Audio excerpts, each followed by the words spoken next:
તો મતદારોના મિજાજમાં આજે વાત અમદાવાદની જાગૃત મહિલાઓ સાથે કરી, જેઓ સરકારની ખૂબી અને ખામી બંનેને સારી રીતે જણાવે છે। અમદાવાદના રસ્તાઓની સ્થિતિથી લઈ શાકભાજીના ભાવ, આ તમામ મુદ્દે જાણો મહિલાઓનો મત, જુઓ મતદારોનો મિજાજ અમદાવાદથી। કોઈ પણ દેશને જોડી રાખવું ખૂબ જ મહત્વનું છે અને જ્યારે જોડવાની વાત હોય ત્યારે સિલાઈ મશીનથી એક કંઈ સારું એક્ઝામ્પલ કોઈ ના હોઈ શકે। સિલાઈ મશીન એવું કામ કરે છે કે એ બે કાપડને જોડે છે, કોઈ વ્યક્તિને જોડવાની વાત હોય કે પછી દેશને જોડવાની વાત હોય, પરંતુ જ્યારે જોડાવું એ શબ્દ આવે છે ત્યારે વિકાસની વાત આવે છે।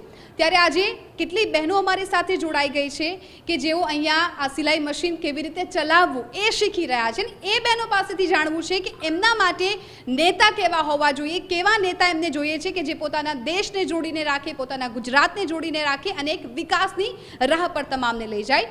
બહેનો મારી સાથે જોડાયેલા છે, એમની સાથે વાત કરીએ। લોકસભાનું ઇલેક્શન છે, હવે તબક્કાવાર શરૂઆત થઈ ગઈ છે। ગુજરાતમાં 7 મેના રોજ છે ઇલેક્શન, મતદાન કરવા માટે જવાના ને? હા, ચોક્કસ। તમને શું લાગે છે કેવા નેતા હોવા જોઈએ તમારા મતે? અત્યારે ગુજરાત કેવું તમને લાગે છે? અત્યારે તો છે તો સારું, પ્રોગ્રેસ સારી છે, વિકાસ સારો છે, બરાબર, બટ એક જરૂરી છે એજ્યુકેશન માટે। અત્યારે શિક્ષણ બહુ જ મોંઘું થઈ ગયું છે, એટલે એના માટે થોડુંક વિચારવાની જરૂર છે કે આપણે પહેલાં કેવું હતું કે આપણે 1 થી 3, 4, 12 સુધી ગમે તેટલું ભણીએ પણ બધાના જે ચોપડા હોય એ એક સરખા હોય, બરાબર। અત્યારે બધી સ્કૂલોમાં કોમ્પિટિશન બહુ થઈ ગયું છે, એટલે બાળકોમાં પણ એનો થોડોક પ્રોબ્લેમ થઈ રહ્યો છે। એટલે ભણતર એ તો પાયો છે અને જો એ પાયો જેટલો મોંઘો થઈ જશે તો લોકોનો વિકાસ કેવી રીતે થશે, આગળ કેવી રીતે વધશે? તમને શું લાગે છે ઇલેક્શનને લઈને તમારા મતે નેતા કેવા હોવા જોઈએ? અત્યારે ગુજરાતની સ્થિતિ તમે કેવી રીતે જુઓ છો? તમને કોઈ ક્યારે ઘરમાં એવી સમસ્યાઓ લાગે કે તમને એવું થાય કે ના યાર આ સરકાર બીજી બદલે તો હવે સારું છે? ક્યારે એવું મનમાં વિચાર આવ્યો છે? ના, પરિવર્તન તો જરૂરી છે, પણ સરકાર સારું કામ આપે છે, એમનું કામ ખરેખર સારું છે, બરાબર। થોડું ઘણું રોજગારી, મોંઘવારી જે વધતી જાય છે તો એને સામાન્ય વર્ગની વ્યક્તિ પહોંચી ના વળે, એટલે દરેકે ઘરના દરેક સભ્યે કમાવાનો પ્રયત્ન કરવો પડે તો જ સારી રીતે ઘર ચાલી શકે। સરકાર જાહેરાત કરી દે છે, પહોંચતી નથી હોતી, તમને શું લાગે છે? હા, એટલે ઘણી એવી યોજનાઓ છે, આયુષ્માન કાર્ડ છે, અમૃત કાર્ડ છે, એ બેનિફિટ છે, પણ એમાં ઉંમરલાયકને તે બનાવવા માટે બી બહુ ધક્કા ખાવા પડે છે। મારા જ પેરેન્ટ્સ છે, મારા જ રિલેટિવ્સ છે કે બહુ બધી વાર ધક્કા ખાવા પડ્યા છે કે ત્યારે માંડ કાર્ડ મળે છે। કાર્ડ મળ્યા પછી તમને પ્રોફિટ ને કેમ કે બેનિફિટ મળે છે, પણ એ કાર્ડ માટે બી બહુ ધક્કા ખાવા પડે છે। એટલે ઉંમરલાયક માટે એવું રાખો કે તેમને ઘરે આવીને થોડીક ફેસિલિટી કે નજીકમાં થોડીક ફેસિલિટી મળે। અને એક બીજું કે જે જીવન જરૂરી વસ્તુ છે કે દાળ, ચોખા, તેલ, આવી વસ્તુઓ માટે બહુ જ મોંઘું થઈ ગયું છે। સામાન્ય વર્ગને ખીચડી બી ખાવી હોય છે ને તો બી અત્યારે વિચાર જ કરવો પડે છે।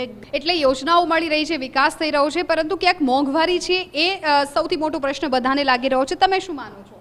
હા, એકચ્યુઅલીમાં આપણી સરકાર પ્રોગ્રેસ તો બહુ જ કરી ગઈ। જ્યારે હું કોલેજમાં હતી ત્યારે તો રસ્તા ને બધું બહુ જ ખરાબ હતું, જેથી અમારે ચાલીને ફરીને બહુ દૂર દૂર જવું પડતું હતું, પણ અત્યારે રસ્તા બાબતે પછી બસની સુવિધા બી વધારી છે, બસ બી ઘણી બધી વધારી દીધી છે, રૂટ બી વધારે કરી દીધા છે।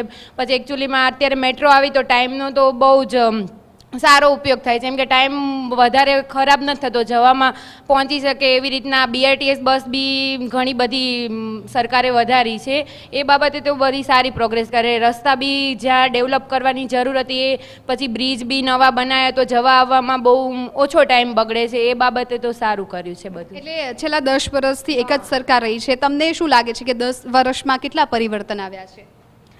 10 વર્ષમાં ઘણા બધા પરિવર્તન આવ્યા છે।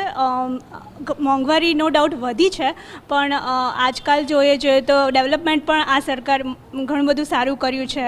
જેમ કે મેટ્રો છે તો બહુ જ ઓછા ટાઈમની અંદર તમને એસીવાળી ફેસિલિટી આપે છે અને પૈસા પણ વ્યાજબી છે, તો એવી ઘણી બધી યોજના છે જે મને ગમી। બિલકુલ, એટલે ડેવલપમેન્ટની તમે વાત કરો છો, ગુજરાતમાં ડેવલપમેન્ટ હશે પરંતુ ઘરમાં જ તમારી પાસે એટલા પૈસા નથી કે તમે શાકભાજી સારી ખાઈ શકો, તમે સારી વસ્તુ અફોર્ડ કરી શકો, સારું એજ્યુકેશન લઈ શકો, તો પછી તમે કેવી રીતે તમારા નેતાની પસંદગી કરશો? બિલકુલ બેન, હું ગામડામાંથી જ આવું છું પોતે. અત્યારે ખેડૂતોની હાલત તો બહુ કપોડી બની ગઈ છે, કારણ કે એમને લોકોને ભાવ તો શું ખેતી કરવી બી મુશ્કેલ પડી ગઈ છે, કારણ કે જે રીતે સ્થિતિ એવી થઈ છે કે ડોલર વધતો જાય છે, એમ યુવાનો અમારા ગામડાના તો બધા વિદેશ જ પસંદ કરવા માંડ્યા છે. એ લોકોના ઉપર બહુ પ્રેશર રહ્યું છે કે વિદેશ જ જાઓ એમ. ઘરમાંથી માતા પિતા અત્યારે એકલા થઈ ગયા છે, એનો 2 છોકરા હોય 1 છોકરો હોય, બધા વિદેશ જતા રહ્યા છે. એટલે આ સરકાર તો પરિવર્તન આ માટે તો લાવવું જરૂરી જ છે. 10 વર્ષથી 15 વર્ષથી જે ચાલે ડેવલપ થયું છે, પણ ગામડાઓના જે અત્યારે હાલ વિદેશ જાય છે એમાં તો બહુ અમારા ગામડાઓ તો ખાલી જ થઈ ગયા છે, અને ખેતીની તો હાલત બહુ કપોડી થઈ ગઈ છે. જો હું ખેતી રીતે વાત કરું તો એમાં તો કોંગ્રેસ સરકાર હતી એ વખતે ખેતીની સ્થિતિ સારી હતી. ભલે અત્યારે એજ્યુકેશન બી સારું મળી છે. અહીંયા હું પોતે બસમાં આવું છું તો એમાં ભાવ બધું સારું છે, પણ જે ખાવાની વસ્તુઓ છે એ બહુ મોંઘી થઈ ગઈ છે. અત્યારે કોઈ મતલબ સામાન્ય માણસ તો એને અફોર્ડ બી ના કરી શકે એમ. અને ઇંગ્લિશ મીડિયમનું તો એટલો ક્રેઝ વધી ગયો છે કે માણસ મરી જઈને પોતાના છોકરાઓને ઇંગ્લિશ મીડિયમમાં આમ મૂકવાની કોશિશ કરે છે, પણ લોકોને એવું નહીં કે આપણા પોતાની હિન્દી ભાષા ગુજરાતી ભાષામાં એજ્યુકેશન કોઈ અમારા ગામમાં પોતે તો બહુ જ એવું થઈ ગયું છે કે સિટી કરતાંય બી ઇંગ્લિશનું ક્રેઝ, કારણ કે છોકરું જેવું જન્મ્યું એ લોકોને એવું જ હોય છે કે અમે ઇંગ્લિશ ભણાવીને ડાયરેક્ટ વિદેશ જ મોકલી દઈએ, કારણ કે ડોલર અત્યારે બહુ જ વધે છે. આ તો બહુ મોટો મુદ્દો છે, અને આટલું બધું દેશ બહાર એક્સપોર્ટ કરે ઇમ્પોર્ટ કરે તો ખબર નથી પડતી કે પૈસા આટલા બધા દેશના જાય છે ક્યાં. આ મોટો મુદ્દો રહે, અને આ યુવાનોમાં બી જાગૃતતા આવે કે કંઈ દેશનો વિકાસ કરો, આપણો પોતાનો હાથ હોવો જોઈએ. નેતાઓ તો એમની રમતો અંદર રમવાના જ છે, પણ આપણું બી કંઈક આપણા દેશ પ્રત્યે ફરજ બને છે કે આપણે બી એ લોકો કરે છે જે કરવાનું હોય, પણ એમના માણસો જે હોય એ લોકો અંદર કરતા હોય ઓફિસરો ને બધા, તો આ ડેવલપ બધું થતું રહે છે. પણ અત્યારે સરકાર ભાજપની એવું લાગે છે કે પૈસાવાળાઓની વધારે સરકાર છે. એકદમ એવું દેખાય છે કે પૈસાવાળાઓને જેટલી સુવિધા મળે એટલી આપણને લોકોને તો બી નથી મળતી. ખાવાનું બહુ મોંઘું થઈ ગયું છે એમ. સામાન્ય માણસમાં ખાલી મિડલ ક્લાસને તકલીફ છે, કંઈ અપર ક્લાસને તકલીફ નથી કે લોઅર ક્લાસને તકલીફ નથી. લોઅર ક્લાસને એટલી બધી ફેસિલિટીઝ આપવામાં આવે છે, ફ્રીમાં રાશન આપે છે. એટલે ફ્રીમાં રાશન આપે ને તો અમારે ત્યાં જે કામવાળા આવે ને એ શું કહે છે, અમે આવીએ કે ના આવીએ અમને ખાવાનું તો મળવાનું જ છે. એમાં એ લોકોને તકલીફ નથી, અપર ક્લાસને તકલીફ નથી. જે મોંઘવારી નડી છે ને એ મિડલ ક્લાસને જ નડી છે. વિકાસથી વોટ ના અપાય, વિકાસથી પેટ નથી ભરાતું, પેટ જમવાથી જ ભરાય છે. આપે પણ સાંભળ્યું કે વિકાસથી પેટ નથી ભરાતું, પેટ જમવાથી જ ભરાતું હોય છે. એટલે વિકાસ ઘણો થયો છે અને એને ગુજરાતની તમામ જે જનતા છે એ વખાણી રહી છે, પરંતુ સાથે સાથે મોંઘવારી હોય, એજ્યુકેશન હોય કે પછી ખેડૂતોની વાત આવતી હોય ત્યારે સરકાર છે એ ક્યાંક એમના તરફથી કચાશ રહી જતી હોય એવું અહીંથી આ મહિલાઓ તરફથી જાણવા મળ્યું છે.